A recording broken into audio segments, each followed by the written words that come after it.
Younger people entering the TV news business are increasingly insisting on a better work-life balance.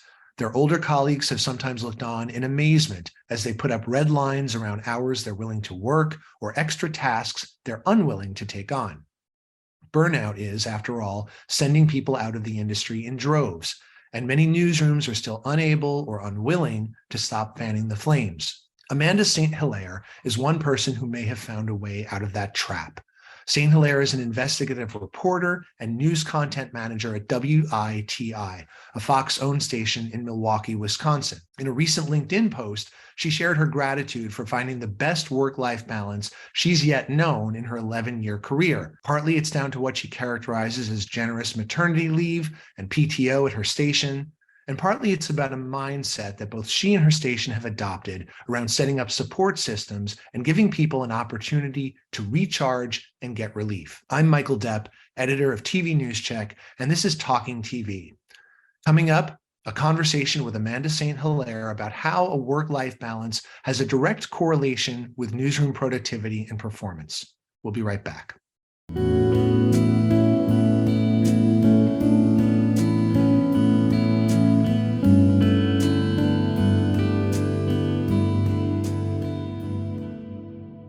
Talking TV is brought to you by Futuri, whose Post for TV podcasting system is specifically designed for the needs of TV broadcasters. Post for TV makes going from newscast to podcast an effortless transition. It enables broadcasters to create, publish, analyze, and monetize both broadcast on demand and original podcast series from the same platform. Post for TV is a powerful system for capturing podcast opportunities in a turnkey fashion. It ingests and automatically edits newscast audio for optimum fidelity and publishes blocks or full newscasts to on-demand audio platforms. You can learn more about Post for TV at futurimedia.com/post4tv. Welcome, Amanda St. Hilare, to Talking TV. Thanks for having me. Amanda, as I mentioned at the top, you've been in this business for 11 years as an MMJ, an investigative reporter, and now also a news content manager. Can you briefly take us through the trajectory of your career in terms of how burnout was historically a concern for you? Sure. And I'll say to start, it wasn't a concern for me. Because at 21 years old, when I started in this business, I said, I'll go anywhere and I'll do anything. And it was that mindset of, this is what I have to do to stay in this business. I felt like my college professors really prepared me for the realities of working in television news. But what I wasn't prepared for was the impact of that.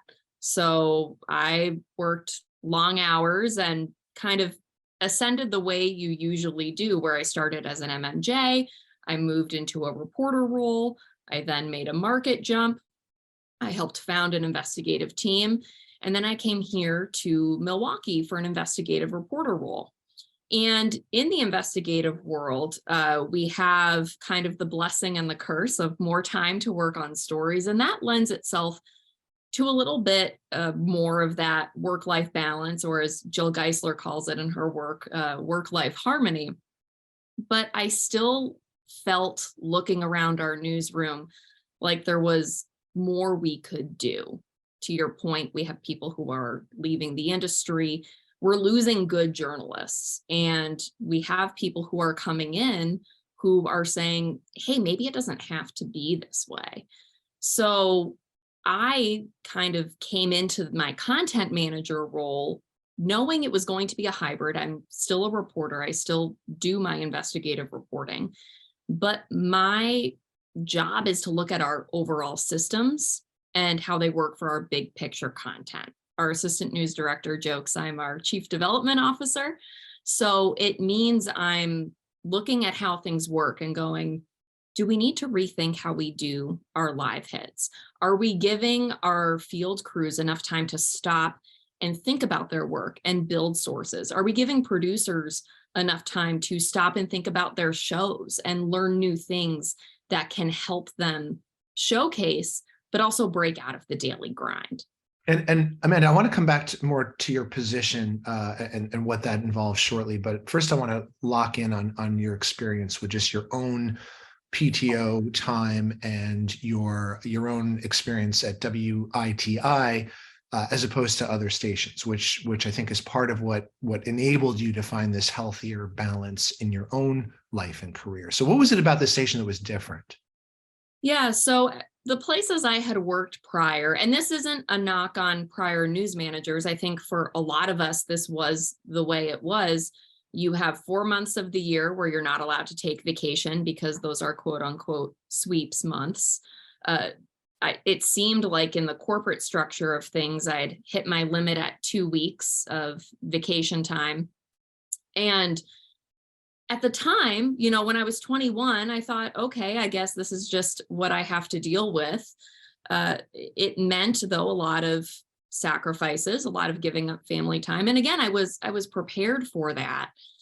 But when I came to Fox 6 here in Milwaukee, I was kind of amazed that there are no blackout months for vacation time. You can take your vacation year round. We have a couple dates that we send out when we know big things are happening so that people know about them in advance, but you're not blocked out from taking your time off for an entire month at a time. But then when we became a Fox-owned, looking at the leave options, that's really for me when things started to change. So having 12 weeks fully paid maternity leave and 6 weeks of fully paid parental leave, that was huge, and not having to worry about that.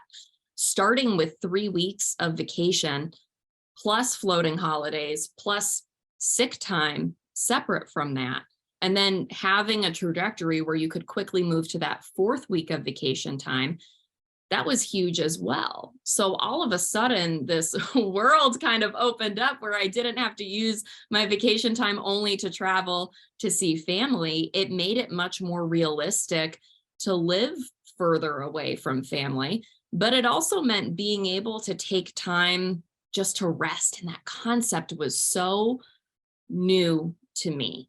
And I want to go back to that concept of work-life balance, because when we say balance, it implies this like 50-50 split. And I don't think anyone really has that. Again, Jill Geisler writes a lot about this. But work-life harmony, when you have different points in your life where different things can take priority, that's the key. So I have parts of my job where I have weeks where I'm staying maybe later than I'd want to on a daily basis. And I'm okay with that because I know there are also other times when I'm encouraged to take time off, time where I can take that rest, time when something's going on with my family or my children where I can prioritize that. And I'm going to have managers and I'm going to have a structure here that allows me to deal with the ebbs and flows of life. So you can have time to wax and wane. Now, you believe that a lot of the conversations around work-life balance tend to put the onus on the worker. Why is that problematic? It's problematic because it's not really solving the problem. I remember being on a seminar about work-life balance and burnout, and the person kept just telling us to drink water and do yoga and take deep breaths. And I just felt so dissatisfied with that. Nothing against yoga or drinking water or taking deep breaths. All of those things are important. But burnout is structural. And there's so much research about this. It's about your workload. It's about how engaged you feel at work, your emotional connection to your work, and is what you're doing sustainable? And deep breaths and stretching aren't going to take care of that. And being in a management seat now, I'm extra sensitive to the fact that when we put the onus on the employee, it means then we kind of get to avoid getting at the root of the issue. Okay, so what do newsroom managers need to hear and to understand about why this is their issue too, then? I think sometimes there's a misconception that if we are questioning the systems that we have in place, that we are somehow coddling people, or we are somehow lowering our standards. Rethinking how we do things and building time into the day for people to take a deep breath and do really important aspects of their job that they don't have time to do when they're sprinting in day-to-day news. That actually allows us to raise our standards, because then we're keeping good journalists in the business, and we can expect more of people, and we can push them to be better and better because we're giving them the infrastructure to do that. It's kind of like when I was in high school and I ran cross country. I was very bad at it, but our coaches had a very regimented training system. And in that training system, we had one day that was our off day. But we weren't doing these crazy hard workouts the other 6 days a week. We actually had 3 runs a week that were recovery runs. And the idea is you're learning how to recover while you're still moving, but important work is happening during that built-in recovery time. And the coaches didn't do that because they particularly cared how they felt. They were pretty old school military. I don't think they cared very much about how we felt, but it was because they wanted the results and they wanted to get our peak performance. And if we were injured all the time, they knew they weren't going to get that. So when we talk about building recovery time into our systems, we're not talking about being soft. We're not talking about holding hands and singing Kumbaya. We're talking about making sure that we're setting it up so that we can get the most out of our staff and they can get the most out of their time at the station and the most out of their careers. It's about the math. It's about the results. So let's come back to your job then, because what's particularly interesting is that a large part of your job, the news content manager side, has come now to mirror some of the prerogatives that you pursued personally. So you started explaining a little bit about what it entails before, but can you expand on that? Sure. So I take the step back and go, is this system working and how does it affect our content? And an example of that would be we've implemented something at our station called development days. If you're a reporter, it's a day where you're off the air. If you're a producer, you're off your show. And you have that day, it's a structured day. You are watching your own work and evaluating it. You're watching work from other markets. You're meeting with managers to get feedback, but also for us to pick your brain about how things are going, where you see areas where we could improve. What are the day-to-day challenges you notice? And are there easy fixes or hard fixes that we can then as a management team go back and brainstorm and pick apart? You're meeting with sources, you're following up on stories. And that's something for us that has brought a new energy into our staff. So we started it with reporters, and we're getting better story pitches. We're getting reporters who have a renewed excitement about their work. And we're getting people who are ready every day with additional tools to do their jobs really well. Now, it was harder for us to figure this out with producers at first, because by nature, if you're not producing your show, someone else has to, right? If you're a reporter, maybe we can do without that one reporter for the day. It's harder for producers. So we actually added to our producer headcount, and we're now approaching a space where we're able to give producers that time more regularly, because we have to. It's not an extra, it's a necessity. So those are the kinds of things that I tool around with. Do we need to rethink how, when, and why we do our live hits? Is this system working not just for the viewer, but also for the employee? And are we getting the most benefit compared to the cost? And I understand that anchors are going to be able to partake in these development days too. Yeah, so we actually are just wrapping up our first round of anchor development days. We have someone having theirs tomorrow, and that's been really eye-opening and helpful as well, because they're in leadership roles in the newsroom, and they have a lot of experience that sometimes we don't fully tap into in the day-to-day. So doing these development days, it helps me understand individual goals and how we can help people meet those, but it also just gives us a bigger picture of what's happening in the newsroom and how we can work with kind of the natural newsroom leaders that we have in place to have the kind of work environment that we want to have. What's the frequency with which you're able to do these days? So reporters, it's about once a month. With the anchors, we just finished the first round, and then we're going to evaluate how often we think makes sense for that. And then for producers, the ideal is going to be once a month. I'll be super transparent with you. That's not what we've been able to do to this point. But with a couple additional hires that are coming down the pike, ideally, it'd be once a month. What's the feedback you're getting from people? You said the reporters are coming in with better pitches. What other sorts of upsides are you seeing so far? I mean, I was just talking to someone else about this where they said they had gone 2 years in this industry without getting a single piece of feedback on their work. And that coming here to our station in the first 2 months, they got more than they had in the first 2 years. And feedback isn't just, hey, you need to do X, Y, and Z better.